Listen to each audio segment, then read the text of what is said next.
say the basketball wives struggle to stay classy in San Diego. The Southern Charm Gang continue their tour to cannabis in Colorado. Why do your eyes look like that? What do you mean? Your eyes look jacked up. Which sends Catherine on a bad trip. I'm just saying, like, I went to rehab and couldn't see my kids for a period of time because of it. This is your reality check. It's about to go down.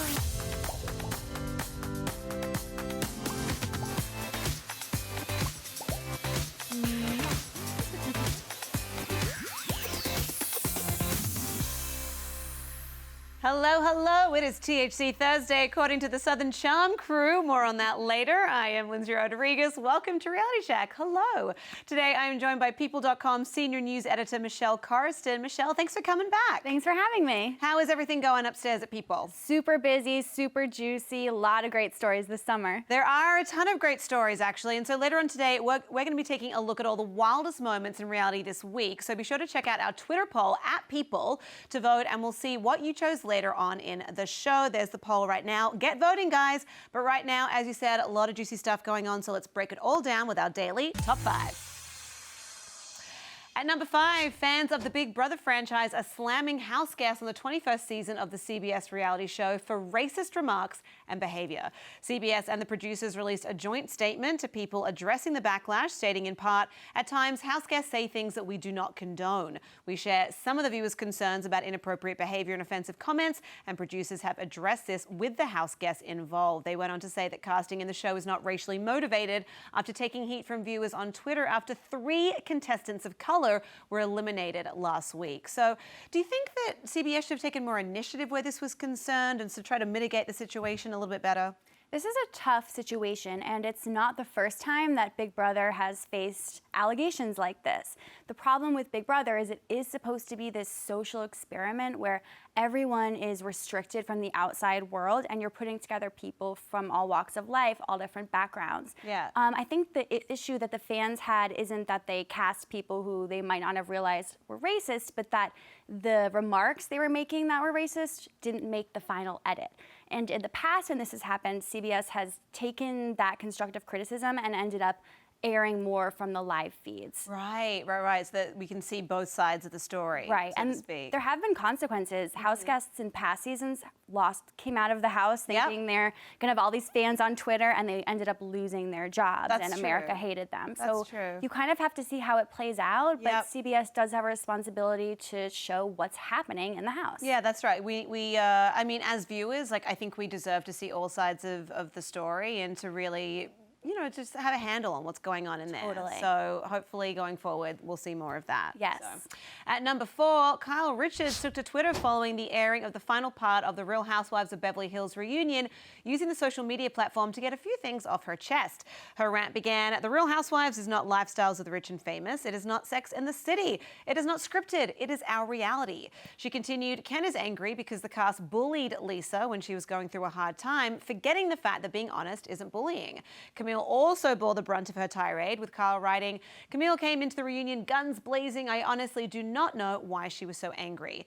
She ended saying, "Excuse me while I prepare for what backlash is coming my way for being honest." Now, Michele, why do you think reality stars, or really anyone in general, actually, use social media to go on these rants, knowing that they're going to be met with negativity and backlash? Do you think that the catharsis is outweighs the cattiness? I mean, I think that they're looking for any semblance of control over their own narratives. Obviously, what we see is real, but it's produced, and not everything that is filmed makes it to air. And so we see them wage these battles on social media, and a lot of the times I think fans are a little fatigued, like this whole Puppygate drama, we're over it. Yeah. And I mean, Ken gave his final piece. He's not going to be on the show anymore. Yep. For Kyle, I understand her frustration when someone's attacking her character, but I would say just let it be, hold on to your diamond, and get ready for next season. Yeah. Well, interested to see what next season even looks like without LVP and Ken, but yeah, I'll be watching.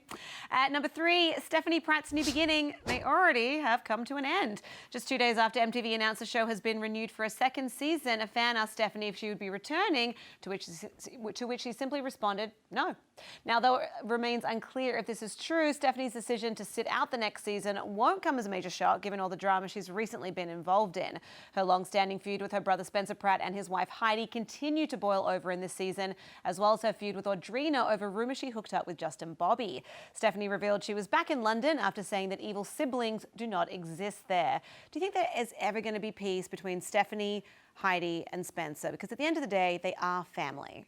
You know, I don't even remember exactly when this kicked off. It's been kicked off years. in the old, 10 years like ago. A decade. Yeah. And I don't know. I think Heidi and Spencer understands that controversy brings some paychecks. They're very smart in that way, Yeah, and the savvy. way they've been able to stay relevant. I think maybe sometimes Stephanie's feelings do get legitimately hurt, and she doesn't quite understand that part of this is for a show. Yeah. I also don't know if I believe she won't be back. MTV said that they're not confirming that, and Right. so she could change her mind. Maybe this is to drum up some It hype could be. again. But in her defense, I will say she strikes me as a very sensitive soul. Like, having worked with her Yes. before, she does strike me as someone who, yes, it's a reality show, but she still has real feelings. Yeah. And I just think for Gunnar, for Heidi and Spencer's little boy, like, I want him to have the chance to have his aunt in his life. Yeah, You know? she definitely has always seemed the realist. And you know what? Maybe she would be happier just staying in London and out of this mess, which we all love to watch. Yeah, I mean, London's pretty great, just saying.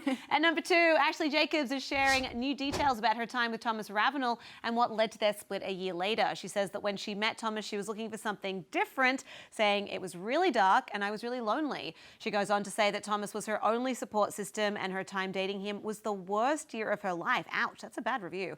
Thomas was arrested in September and charged with assault and battery after a former nanny accused him of rape. This is so heavy. What do you think of this revelation? Well, first, I think it's important to say that Thomas has denied the allegation, and this is all going to play out in court. But I mean, Ashley seems like someone who has really suffered, but you could argue that she's brought that suffering onto herself. Right. You know, she isolated herself with this man, and she attacked Catherine. Well, she attacked really everyone. I mean, she spoke Everyone. badly of them on Twitter. She said bad stuff about people's parents. She seems very disconnected from reality Yeah. more than your regular reality star, and you Yeah. want to feel for her, but then she came back this season calling Naomi a bitch in one scene, and the next scene trying to get lunch with her and asking if they can be cordial, and it's like, you can't. I know this apology tour. I'm kind of living for it, but at the same time, I do feel bad that she had such a dark year, because that's never fun. Yeah, it's very sad, and the things about her going through depression and her eating disorder, like, that is heartbreaking. I'm really not sure. It feels like she keeps going back to Thomas, and so I'm very curious what the current state of affairs is. We'll have to dig into that. Well, if anyone's going to know, it's going to be you. So I'm going to trust you to keep us posted We'll on that be on back the with show. that. Yes. And at number 1, Survivor winner Ethan Zone is opening up about his love for CBD. The cancer survivor credits CBD for giving him back his mental health, and he tells people his health problems didn't end when the cancer went away, understandably, and that he began to suffer from anxiety over the fear of his disease returning. Ethan was first diagnosed with Hodgkin's lymphoma in 2009 and is sharing his story as part of a new video series to spread awareness of the health benefits of CBD. Now, we're seeing CBD pop up in all kinds of things, even beauty products. Is there anything CBD related that you love?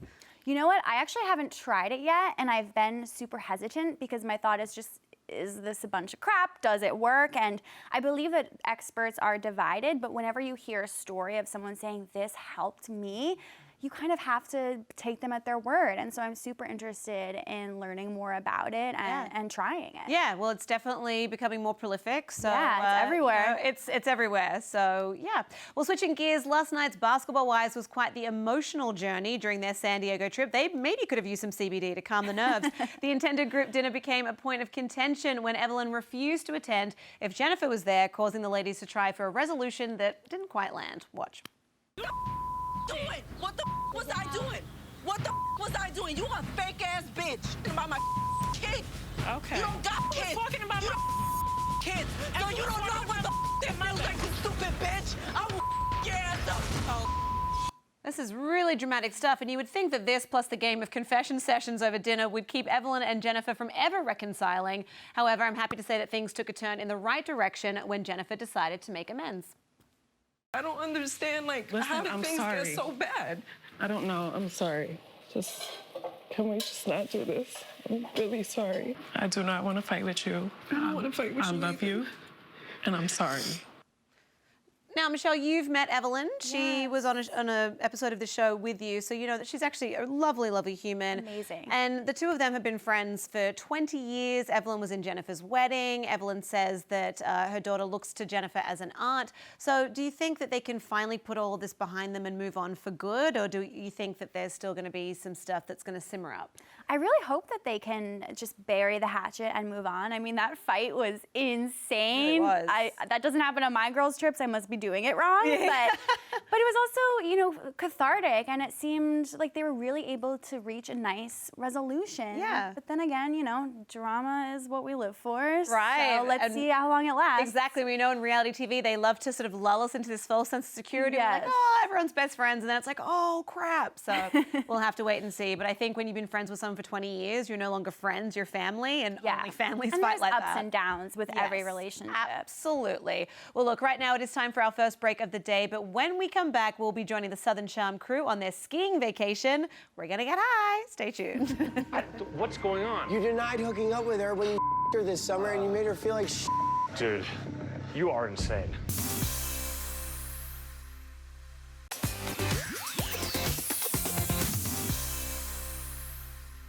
Welcome back to the show. I am still joined by People.com senior news editor, the lovely Michele Corriston. Thanks so much for hanging out today. I know that you've got a very busy schedule, but you're never too busy to talk Southern Charm. No, this is fun. This is fun. Last night, the Southerners geared up to go skiing in Steamboat, Colorado, and to get high. But I had to say it was sober Catherine that brought the high fashion instead. Check this out. Hey, guys. Oh, my God. Oh, my God. wow. Oh my goodness. What planet are you from? Not this one. Mars. Legitimately speechless. I love it. You look awesome.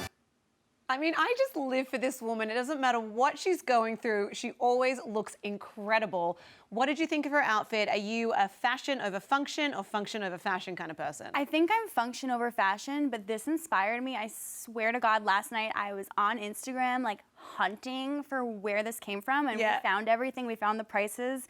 I'm gonna write that up for people.com as soon as I'm done with this. Ooh, can you just give us a sneak peek? How much? Okay, well, the suit is like $900 something. So I think maybe we have to find some alternatives. Yeah, some for less. But the earmuffs are from Target. Oh, okay, So I it's like that. high-low. High-low. I like that Yeah. she's mixing the relatable and the completely unaffordable. And all red as always. And all red. One of the guys said that she looked like a Teletubby, but I disagree. For $900, she looked amazing. Chic Teletubby. Right? Well, after the slopes came the dope with a weed-infused dinner party that brought up some issues from Catherine's past. And as her friends got lit, Catherine went dark. Talk to me. I thought I was gonna be cool with it, and I really am. But just sitting there, it's bringing up memories of like a very traumatic time in my life. And I don't want to make a big deal out of this, but Austin, he didn't say like, I'm sorry, like, are you okay?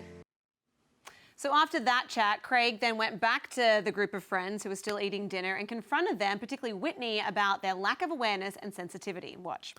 She remembered that 2 years ago you said she shouldn't have her kids because she did drugs. And now we're all celebrating the reason that you said she shouldn't have her kids. I'm not celebrating anything. Have you ever said sorry for saying the things that you said about her before? You should focus on yourself.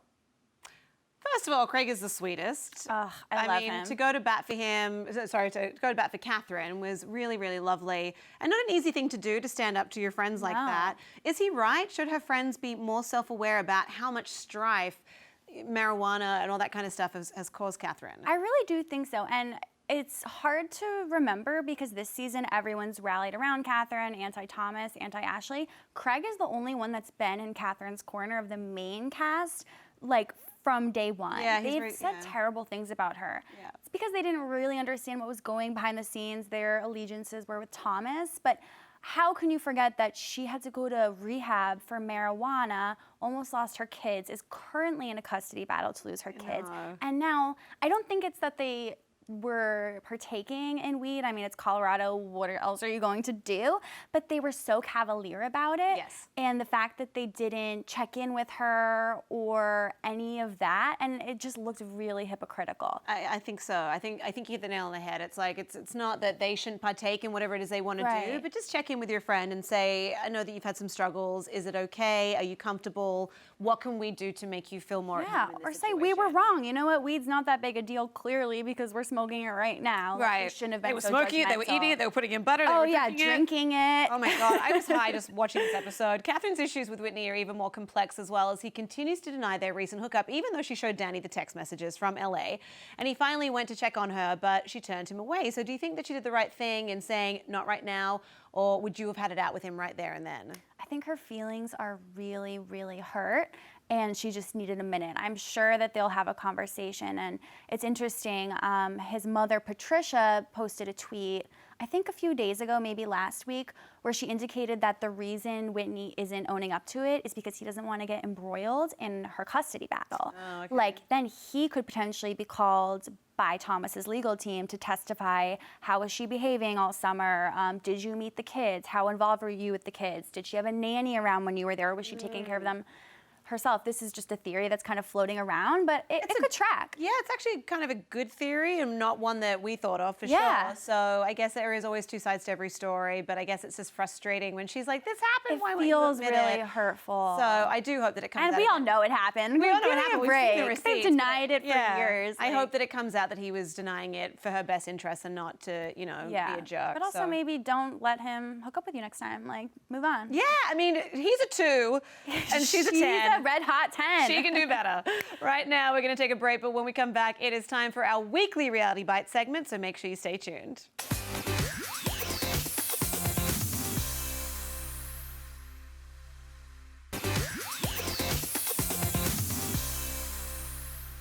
Welcome back to the show. Senior news editor from People.com, Michele Corriston, is still with me, and now it is time for our weekly Reality Bites moments. It's when we look at the biggest, baddest, and best moments from reality TV over the week, so enjoy.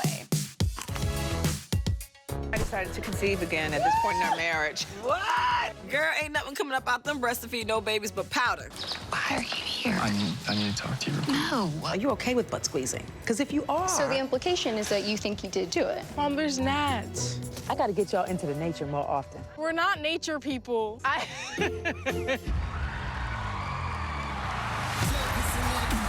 Luke, dude, just let her. Can you guys give me a minute? We've given you plenty of minutes, dude. Listen. Why'd you lie?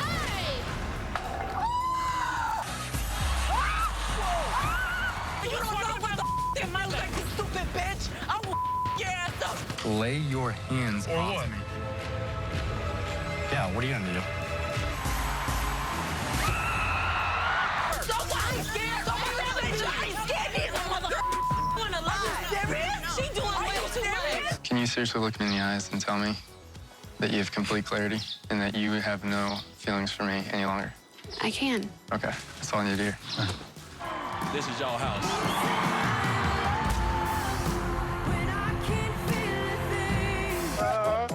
He's got it. Why'd you? I keep. That was amazing. Well, there's a lot to unpack, but if you don't mind, I'd like to start with Luke P. because I go. still cannot get over that. What did you make of him crashing the rose ceremony to the point where the other guys had to step in, Hannah had to move the little pedestal thing herself? What were your thoughts watching that? Oh my God, go home. Like, remember when she tried to get rid of him episodes ago and he came back and she thought that was like Gallon or whatever? She's over that. Like, go home. She doesn't love you. Do you think that we've seen the last of him now, or do you think that it's going to be like the final thing, whoever she chooses is going to be down on one knee proposing? He's going to be like, I just want to ask this real quick. Like, are you sure? Are you sure? Like, I need some clarity. I need some still. clarity Yeah, on this. no. I mean, Hannah said the Luke P show is canceled, but like, if he shows up in Paradise, so help me God. It wouldn't I be can't. Paradise. That would I be Bachelor in can't. Hell. Let's Yeah. be real. Come on. And then on AGT, we saw Dwayne Wade. He was a guest judge, and he used the golden buzzer to send the dance crew from Mumbai, India, straight to the finals. What did you think about that? Like a guest judge using that privilege? It was so cool. I mean, I'm always astounded by the things that these contestants do, and also him like being there with his wife. Like, it was just know. like adorable. I love them. That was really cute. And what do you think about Karen maybe having another baby? I mean, good for her. Like, if that's what science can do, like, let's. I don't know. I love that you just assume it's just to rely on science. Listen, I support women. Like, have a baby. Absolutely. Well, it's been a great week for reality TV. So let's check in on our Twitter poll at People and see what you chose as the wildest moment in reality this week. The options were Luke P's return, Evelyn's explosive fight in San Diego, Dwayne's golden buzzer moment on AGT, or Chantel's mum's taser. And with 69% of the votes, the reality bite of the week is, of course, Luke P's return, because yes, we will be talking about this for years to come. We'll tell our grandchildren about I this. will be telling my grandchildren. Karen will tell her children about this. Grandchildren about this. All right, it is time for one last break, but we will be right back with another great history moment. Don't go anywhere.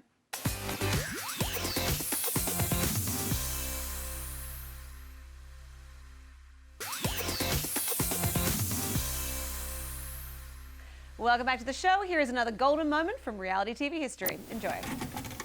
The winner of the first Survivor competition is... In this 2000 episode of Survivor Borneo, 39-year-old Richard Hatch becomes the first winner of the Runaway Hit series. Rich.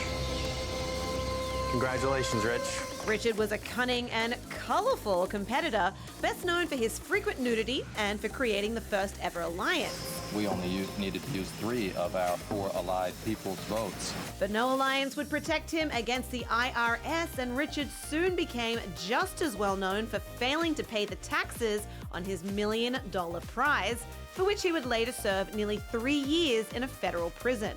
Regardless of his ensuing legal woes, Richard's Survivor win will always be one of the greatest moments in reality history. Congratulations, Rich. Yeah, dude, you got to pay your taxes and you got to keep those receipts. That is all we have time for today. Big thank you to Michele Corriston for being here all show as well. I mean, thanks for having me. Of course. We know that you're super busy upstairs, so thank you for taking time out to come and talk all things Southern Charm and everything that happened this week. Remember to head to people.com for all your entertainment news. Also, happy 1-year anniversary to you and your lovely boyfriend, Michelle. Thank you. Have a wonderful evening tonight. Thanks so much. Of course. And of course, remember to follow at People on Twitter to watch the newest Reality Check episode streaming every day at 4:30 p.m. Eastern. I am Lyndsey Rodrigues, and I will check you next week. Thanks, guys.